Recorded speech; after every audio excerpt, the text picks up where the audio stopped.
Hay momentos en nuestras vidas que nos sentimos incómodos en ciertos lugares, con ciertas decisiones que tomamos, con ciertas circunstancias en las cuales vivimos. Y pienso que el Señor nos ha preparado en nuestro corazón y nos ha puesto el Espíritu Santo para que nosotros podamos sentirnos incómodos con situaciones que atravesamos en nuestras vidas. Y una de ellas, que la que más nos incomoda y que nos tiene que incomodar, es el pecado. El pecado es un lugar donde no nos gusta estar, o no debería gustarnos estar. El pecado es un lugar donde nosotros no solemos ir, porque no es un lugar que nos dé una cierta gratificación o llene nuestro corazón.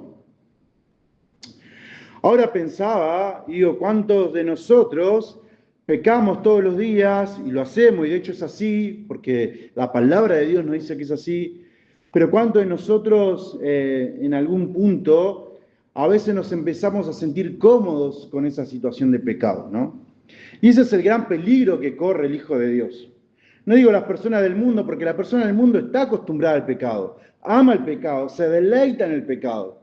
Pienso yo, haciendo una analogía, le gusta estar en el jardín japonés, ama estar ahí. Le encanta ese lugar, no quiere salir de ese lugar. Ahora los hijos de Dios, nosotros entendemos y sabemos que odiamos el pecado, que luchamos contra el pecado y que nuestro corazón no quiere estar cerca de él, que cuando caemos hay algo que pasa en nuestro corazón que nos hace decir, no me gusta estar en este lugar, no me gusta estar en esta situación, debo salir corriendo a ir a los pies de Cristo porque ese es el lugar que sí me gusta.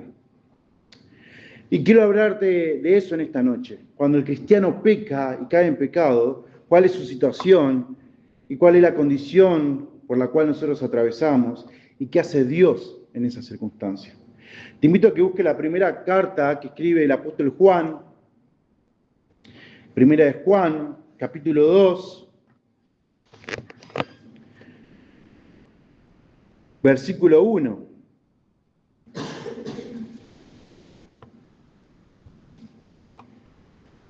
Primera de Juan, capítulo 2, versículo 1, dice así: Hijitos míos, estas cosas os escribo para que no pequéis.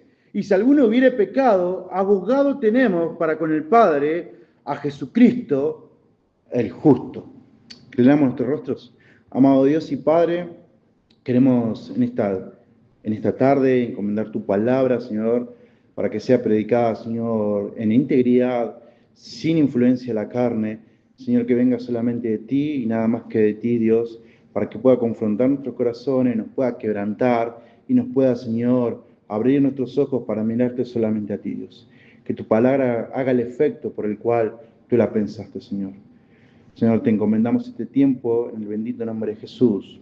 Amén.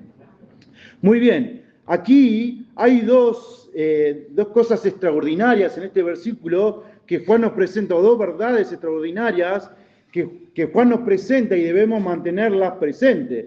En primer lugar, Dios no quiere que pequemos. No es el deseo de Dios que nosotros pequemos. Y en segundo lugar, cuando pecamos, tenemos un abogado que nos va a defender. Así que no podemos eliminar ninguna de estas dos cuestiones, porque si eliminamos la primera, convertimos la gracia de Dios en una licencia para pecar. O si eliminamos la segunda, convertimos la vida cristiana en desesperación. Por eso Juan nos presenta este equilibrio glorioso en su palabra, ¿no?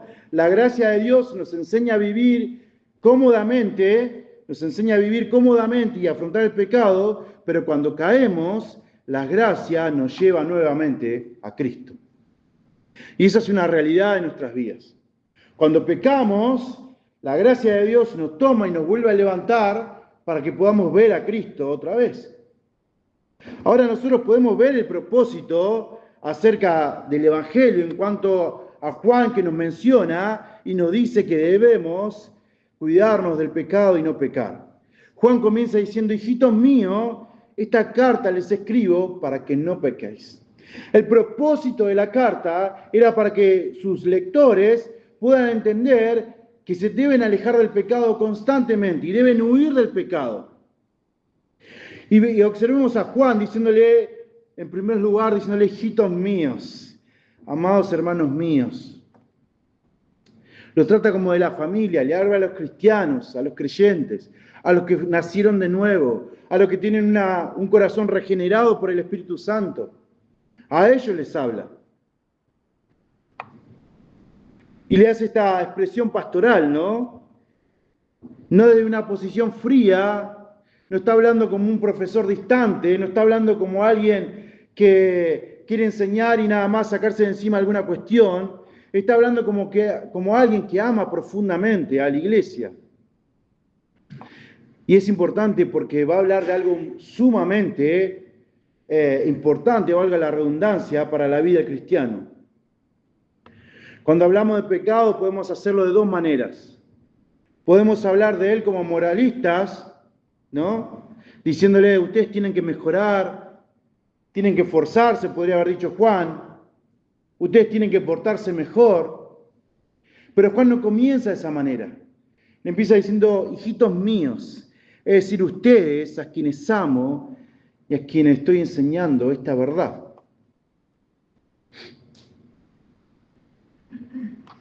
Dice Juan, estas cosas les escribo, todo esto les estoy escribiendo para que ustedes presten atención. Bueno, ¿qué cosa les está escribiendo Juan para que presten atención?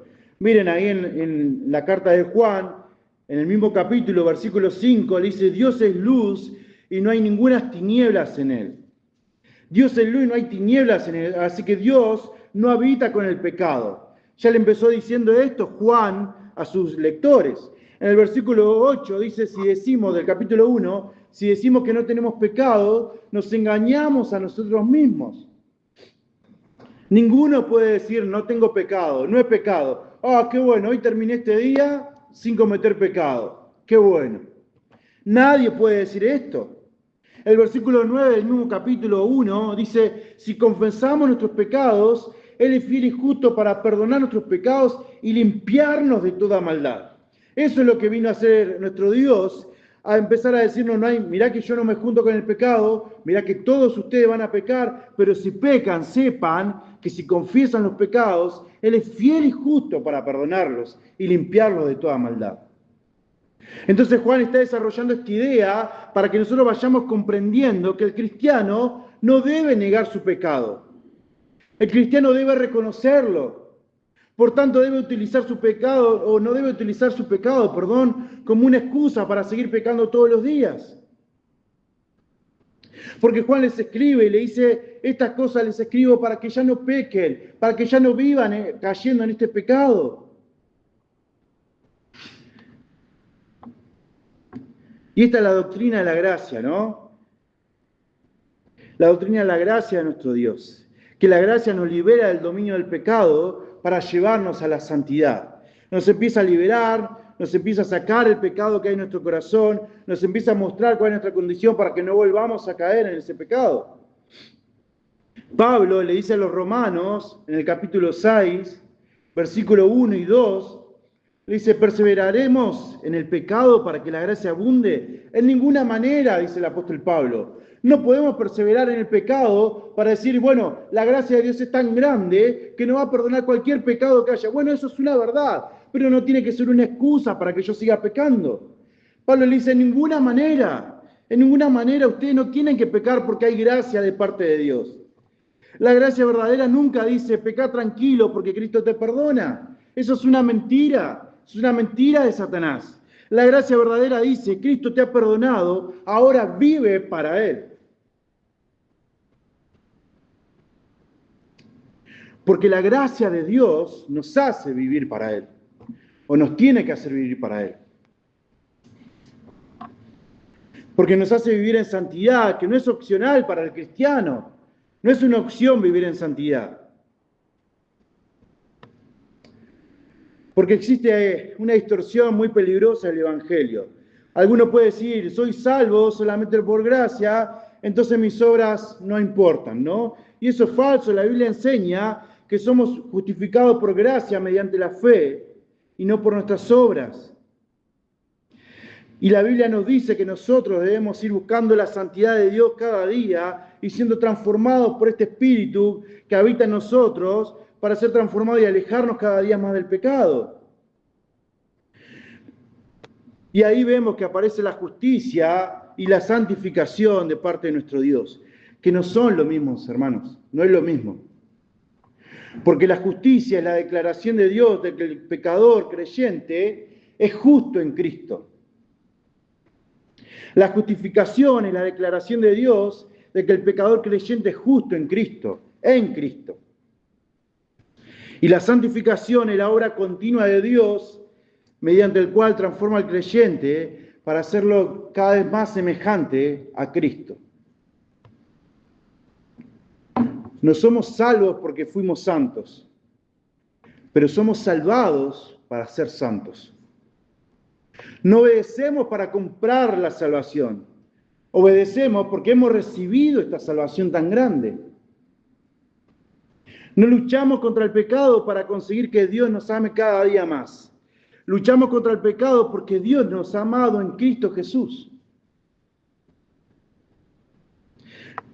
Y Juan le dice, bueno, si pecan, sepan que tienen un abogado, ¿no? Dice Juan, y si alguno hubiere pecado, dice Juan, si algún cristiano hubiera pecado, tenga en cuenta que tiene un abogado. Ahora, hermano, la conversión en nuestro corazón no elimina inmediatamente la presencia del pecado. Está y nos persigue y aparece todos los días, en cada situación en la que andamos, en cada instante de nuestras vidas, en cada momento, en cada segundo de nuestra vida, con algo que aparece en lo que miramos, en lo que escuchamos, en las amistades que tenemos, en las cosas que vamos a hacer, aparece el pecado allí. Y nosotros debemos tener cuidado con eso. El creyente ha sido liberado de la condenación del pecado y está siendo liberado progresivamente del poder del pecado. Dios lo ha liberado al creyente de la condenación del pecado. Ya no somos condenados por el pecado que cometemos, pero estamos siendo liberados cada día más por el poder del pecado. ¿Sabes por qué? Porque el pecado antes tenía el trono en nuestro corazón. No necesitaba competir con Dios, porque el pecado tenía su trono en nuestro corazón. Ahora el trono lo ocupa Cristo en nuestro corazón.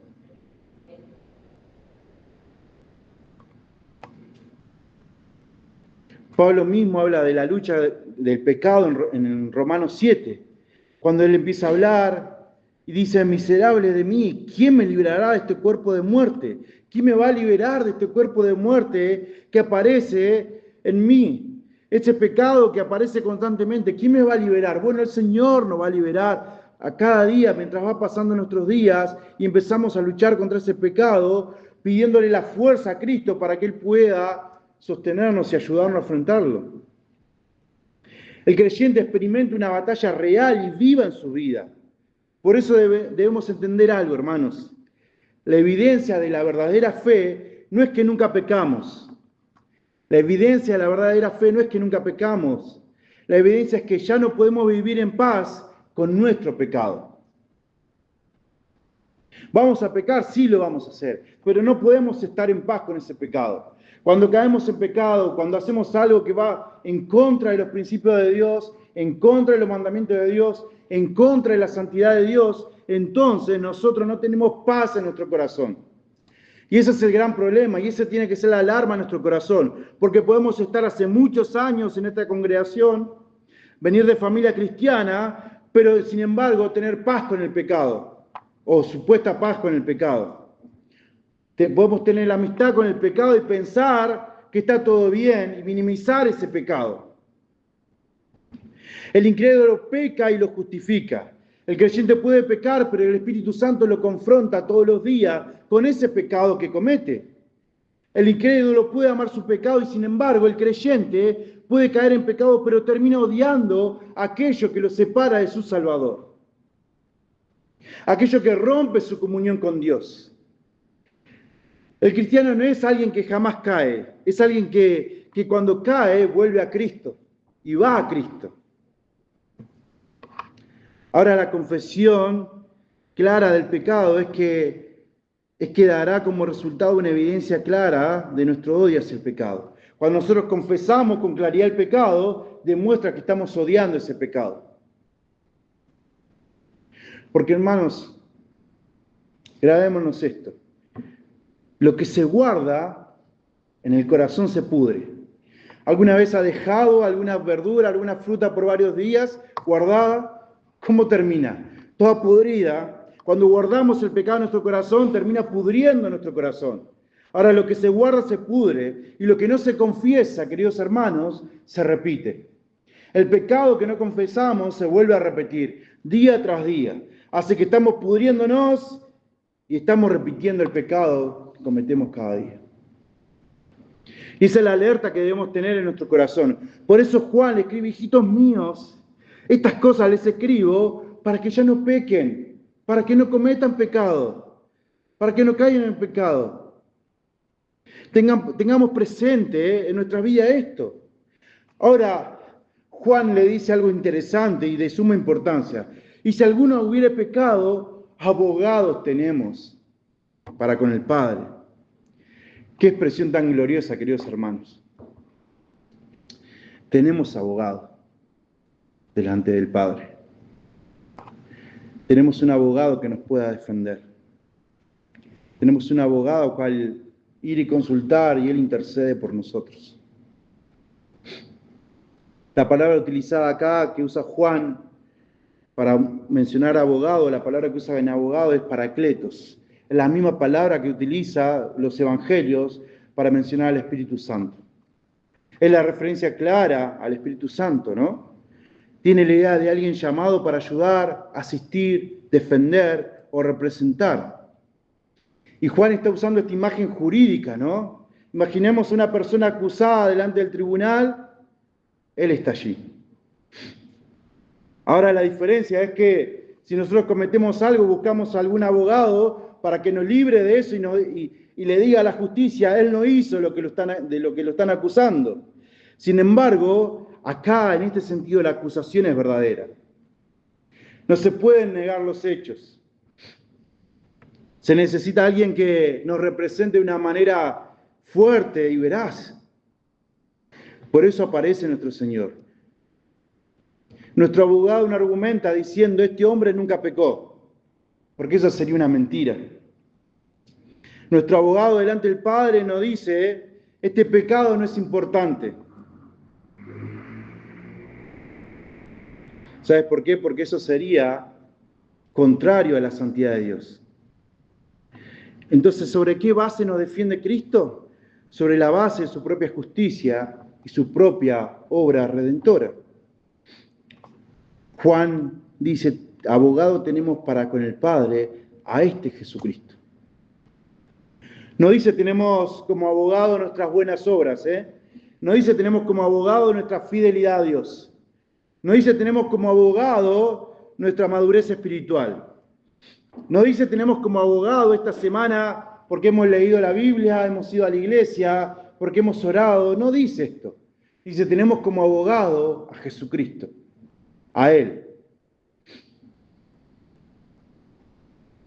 Y lo más importante, que sea Él nuestro abogado, que no es alguien humano, que no es María, que no es un santo, que no es la iglesia, que no es el líder, que no es nuestra denominación la que nos defiende, no es nuestra experiencia espiritual, no es nuestra conciencia, nuestro abogado es Jesucristo.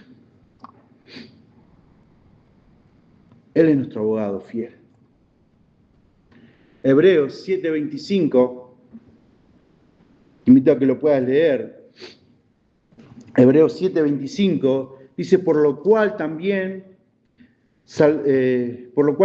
salvar perpetuamente a los que por Él se acercan a Dios, viviendo siempre para interceder por ellos. Él vive para interceder por nosotros. Él vive para interceder por aquellos que hemos creído en Él. Él está para interceder por nosotros. Él va a interceder. Él va a decirle al Padre: mirá que yo estoy acá para defender a esta persona. Mirá que yo estoy acá, voy a representar a Saúl para mostrarte que su pecado no tiene que ser condenado. Romanos 8:34 también nos dice esto. ¿Quién es el que condenará? Cristo es el que murió, más aún el que también resucitó, y el que además está a la diestra de Dios, y el que también, ¿qué? Intercede por nosotros. Esto significa que nuestra seguridad eterna no depende de que nosotros podamos sostener a Cristo.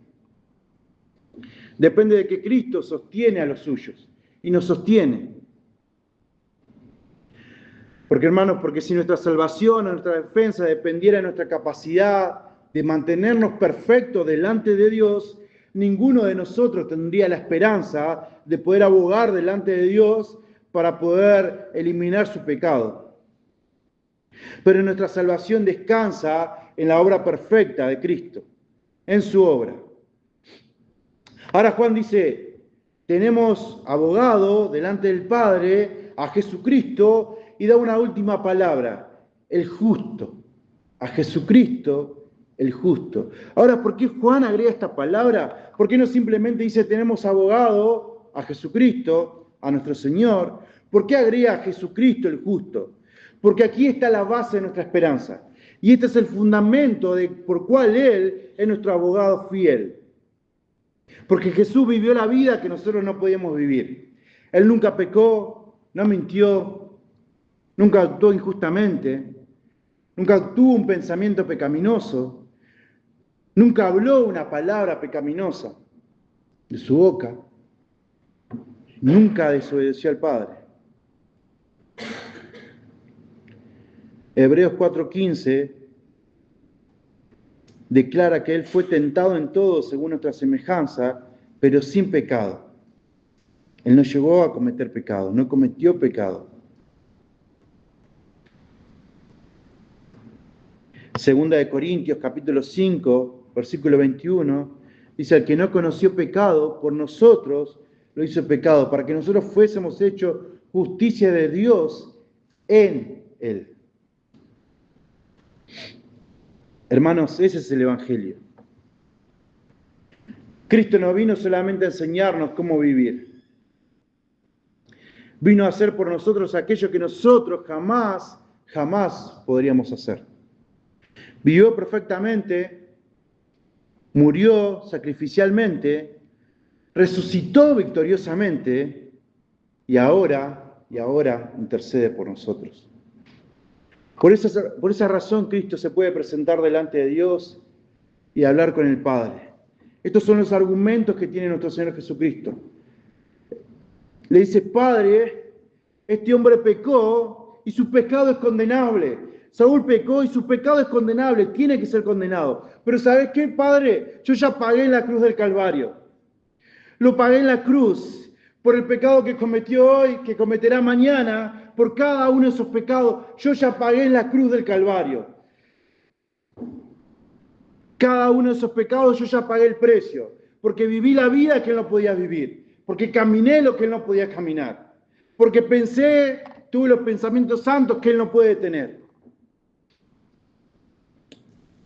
Y porque soy justo y porque pagué ese precio, entonces yo puedo decirte y puedo ir delante de vos diciendo que ese pecado tiene que ser perdonado. Porque en esa cruz fue satisfecha la ira de Dios y su justicia fue evidencia allí en Cristo Jesús. Así que por lo tanto el Señor no puede condenar, Dios no puede condenar el pecado que ya se pagó en la cruz del Calvario. El pecado que cometí hoy, que Cristo ya lo pagó, Dios no puede condenarlo dos veces, porque Cristo pagó el precio en esa cruz. Porque si Dios condenara dos veces el pecado, iría contra su justicia. Y esa fue la función de Cristo. Admitir que nosotros somos pecadores. Sí, Padre, Saúl es recontra pecador, merece el infierno. Pero ¿sabes qué? Pagué en esa cruz del Calvario. Pagué por él. Y porque fui justo, entonces no puedes condenar su pecado, no puedes condenarlo. Este abogado que tenemos no pierda ningún juicio, hermanos. No es como los abogados hoy en día que quizás con un poco de dinero, con algunos contactos, arreglan algún juicio. Él va delante de Dios diciéndonos, el culpable es culpable, pero yo pagué el precio.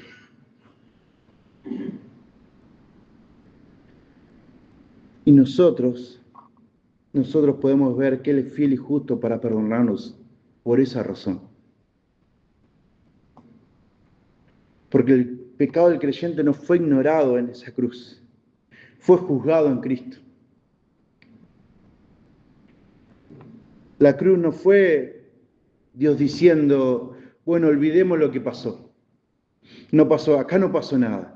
La cruz fue Dios manifestando su justicia y su misericordia al mismo tiempo. Porque Cristo recibió el castigo que correspondía al pecador. Por eso Él puede justificar al impío que cree en Jesús sin dejar de ser justo. Romanos 3:26 dice, con la mira de manifestar en este tiempo su justicia, a fin de que Él sea el justo y el que justifica al que es de la fe de Jesús. Cuando Satanás acusa al creyente, el cristiano no responde, bueno, yo soy una buena persona, yo hice bien las cosas. Cuando Satanás, dice la palabra de Dios, va delante de Dios acusándonos todo el tiempo porque es el acusador, nosotros no decimos, bueno, soy una buena persona, Dios. Lo que nosotros respondemos es, Cristo es justo. Cristo fue justo. Cuando nuestra conciencia nos acusa, nosotros nos decimos, bueno, yo hice lo suficientes cosas buenas en esta semana para que Dios pase por alto mi pecado. No decimos, Cristo es justo. Cristo es justo. Cuando recordamos un pecado que nos avergüenza, no decimos, bueno, yo puedo compensarlo, puedo cambiarlo. Decimos, Cristo es justo. En su justicia. En su justicia tenemos redención. Pero cuidados, hermanos, que Cristo sea nuestro abogado no significa que nuestro pecado no importa. Al contrario, la cruz nos muestra cuán importante fue el pecado. Porque si el pecado fuera algo insignificante, Cristo no habría tenido que morir en esa cruz. Así que no tomemos por menos el pecado. Así que no tomemos por menos aquellas cosas que hacemos.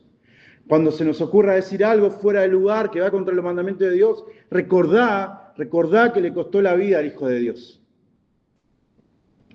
Cuando estemos frente a la TV, frente a nuestros dispositivos, recordá que lo que mirás, que lo que escuchás, ese pecado que te lleva a tu corazón, Cristo lo tuvo que pagar en la cruz del Calvario. Decíamos la vez anterior, la Trinidad completa tuvo que actuar para salvarnos. Recordá esto, que costó mucho la salvación de nuestras vidas. Así que no podemos tener por menos ese pecado. Yo no puedo largar mi lengua por largarla nada más, justificándome. Tengo que saber que ese pecado le costó la vida al Hijo de Dios. Y debo tenerlo presente. Por eso Juan le dice, hijitos míos, tengan cuidado de esto. Tengan cuidado del pecado. Tengo que pensar que mi pecado es mucho más grave de lo que yo pensaba. Y que la gracia de Cristo es mucho más grande de lo que yo imaginaba. Y nunca debemos utilizar la gracia para justificar el pecado.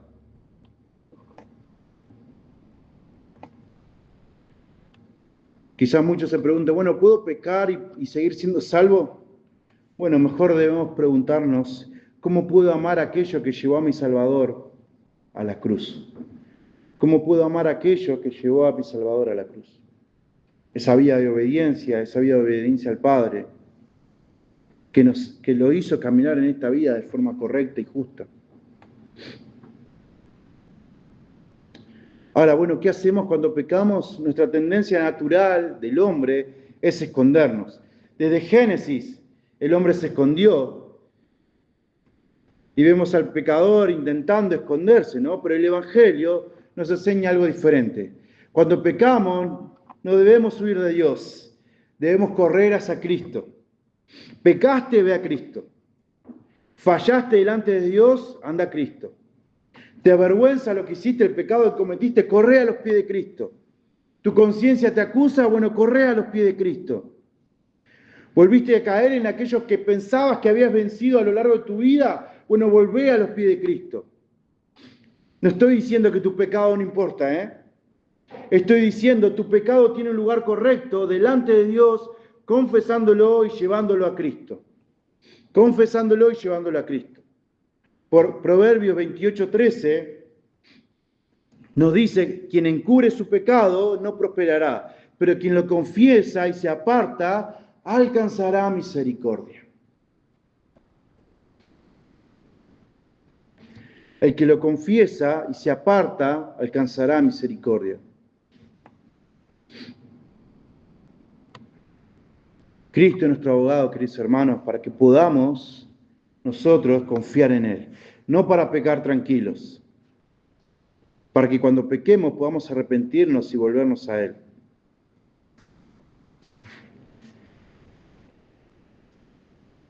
Ahora, ¿qué debemos hacer cuando pecamos? Bueno, lo voy a resumir en 4 pasos que podemos hacer. Primero, reconocer. No pongamos excusas frente al pecado. No digamos, bueno, yo soy así. Fui así toda la vida y ya está, ya es tarde para cambiar. No, esa es una mentira del infierno, queridos hermanos. No digamos, bueno, todo lo hacen. ¿Qué vamos a hacer? Todo lo demás lo hacen. No digamos, bueno, me hicieron hacerlo, ¿no? Me motivaron a hacerlo. Bueno, primero reconozcamos que hemos pecado delante de Dios. Vayamos reconociendo delante de Dios que hemos pecado.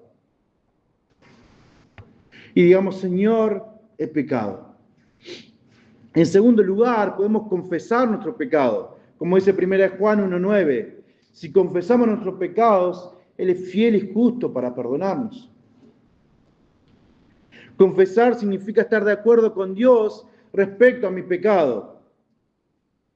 Estar de acuerdo con Dios frente a mi pecado. No llamarlo error, ¿no? Cuando Dios lo llama pecado. No es un error el pecado, queridos hermanos. Error es que yo le ponga sal a mi taza de café en vez de azúcar. Eso es un error. El pecado es ir en contra de la santidad de Dios. Eso es pecado. No es un error, es pecado. No llamarlo debilidad cuando Dios lo llama desobediencia. Fuimos desobedientes. Señor, fui desobediente a tu palabra. Esa es la manera correcta de confesarlo. No llamarlo personalidad, ¿no? Esta es mi personalidad. Bueno, yo soy así, yo soy frontal, digo las cosas como son, no importa, digo lo que se me ocurra decir de cualquier persona que aparece de la forma que quiero, y porque es mi personalidad. No, hermano, es pecado delante de Dios. Se llama así, debo ir a decirle a Dios, Dios, pequé de esta manera. Y en tercer lugar, debo arrepentirme de ese pecado. El arrepentimiento verdadero no es simplemente cuando nos sentimos mal, es cambiar de dirección, es la metanoia, cambiar de rumbo, es abandonar el pecado y volver hacia Dios. Y en cuarto lugar, mirar a Cristo. No te quedes mirando perpetuamente tu pecado. Si lo reconociste, lo confesaste delante de Dios, si te arrepentiste, ahora mira a Cristo.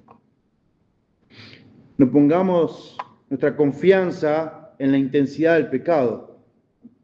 Mejor pongamos nuestra confianza en la suficiencia de Cristo para perdonar nuestro pecado.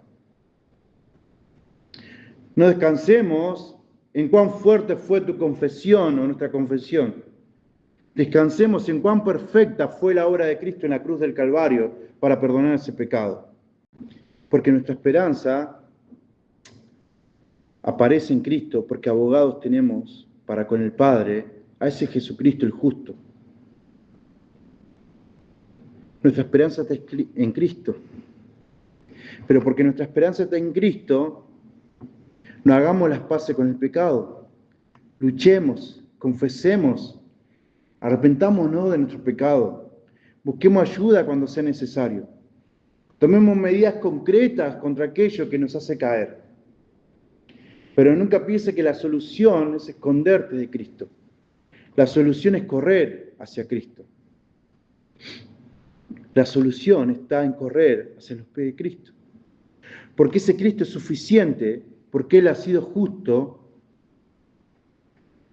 para ir delante de Dios como nuestro abogado. Y este Jesucristo es justo, es la gloria del Evangelio. Porque Cristo es suficiente, su justicia es suficiente, su muerte fue suficiente, su resurrección fue suficiente, su intercesión es suficiente para nuestra vida. Y su obra en la cruz fue suficiente para con nosotros. Por eso nuestra confianza no puede estar en nosotros, debe estar en Él. Cuando somos fieles, Cristo es nuestra justicia. Cuando somos débiles, Cristo sigue siendo nuestra justicia. Cuando caemos, queridos hermanos, Cristo es nuestra justicia. Cuando nos levantamos, Cristo sigue siendo nuestra justicia. Y cuando estemos delante de Dios en gloria, nuestra canción no será, Señor, mira todo lo que hice para luchar contra el pecado. Nuestra canción será, digno es el Cordero, que fue justo para interceder por nosotros, para perdonarnos de todo pecado, para limpiarnos de toda maldad. A modo de conclusión, dice el apóstol Juan, hijitos míos, estas cosas les escribo para que no pequen. Este llamado es el llamado a la santidad. No peques. No juegues con el pecado, no lo alimentes, no lo excuses al pecado, no le escondas y no hagas las paces con él. Tenés que aborrecer el pecado. Pero si caemos, abogado tenemos. Nosotros podemos arrepentirnos del pecado, pero no desesperarnos. Luchamos contra el pecado, pero no confiamos en nuestras propias fuerzas. Yo sé que me tengo que levantar y si hay algo que me desvía de la santidad de Dios, sacarlo de mi vista, sacarlo de mi vida. Lucho contra el pecado, pero no confío en mis fuerzas. Me refugio en Cristo. Busco la santidad, pero no pongo la confianza en esa santidad. Confío en aquel que me quiere hacer santo. Confieso el pecado y después miro a Cristo. Porque nuestra esperanza no está en cuán buen cristiano seamos. No está en cuánto tiempo pasamos dentro de la iglesia. No está en cuánto tiempo servimos. No está en cuántas actividades hacemos. No está en cuánta Biblia sabemos. La esperanza está en cuán perfecto es el Salvador que tenemos. Y nuestro Salvador es justo. Y Él puede pararse delante de Dios para defendernos. Para mostrarnos que nosotros hemos sido perdonados porque Él intercedió por cada uno de nosotros delante del Padre. Queridos hermanos, cuando pequemos, podemos levantarnos, pero no podemos hacer una práctica de nuestro pecado, porque eso sí nos tiene que llamar la atención. Si alguien nos dice una y otra vez que seguimos haciendo lo mismo, nos tiene que llamar la atención. O no nos hemos arrepentido y estamos pudriéndonos como esa fruta que dejamos por mucho tiempo ahí estacionada, o nuestro corazón no está en Cristo. Y debemos evaluar nuestra vida. Debemos ver cómo está nuestro corazón. Hijitos míos, estas cosas les escribo para que no pequen. Pero si pecan, abogado tenemos frente al Padre. ¿A quién? A Jesucristo, el justo. ¿Oramos? Señor y Padre, te damos las gracias por tu palabra, te damos las gracias porque ella nos esconde nuestra condición, Dios. Nos muestra nuestro pecado, nuestras debilidades y nuestra necesidad de Cristo. Señor, perdonanos por las veces que hemos tratado el pecado con liviandad. Perdonanos por las veces que lo hemos justificado. Perdonanos, Señor, por las veces que hemos querido ocultarlo. Y danos un corazón que ame la santidad. Pero también te damos gracias porque nuestra esperanza no descansa en nuestra perfección. Gracias porque cuando pecamos tenemos un abogado para con el Padre, Dios. Gracias. Gracias por Jesucristo el justo. Gracias por su vida perfecta. Gracias por su muerte sacrificial. Gracias por su resurrección. Gracias porque Él intercede por los suyos, Dios. Ayúdanos a odiar con todo nuestro corazón el pecado que nos rodea, Dios. Ayúdanos a odiarlo. Ayúdanos a buscar santidad sin caer en el legalismo, Dios. Ayúdanos a descansar en la gracia sin convertirla en una excusa para pecar. Y cuando caigamos, Señor, danos la gracia de correr hacia Cristo y no escondernos de Él. Y que nuestra confianza no esté en nosotros mismos. Que nuestra confianza esté siempre en Jesucristo. Porque solamente Él es suficiente. Porque solamente Él es suficiente, Dios. Te damos las gracias en el bendito nombre de Jesús. Amén.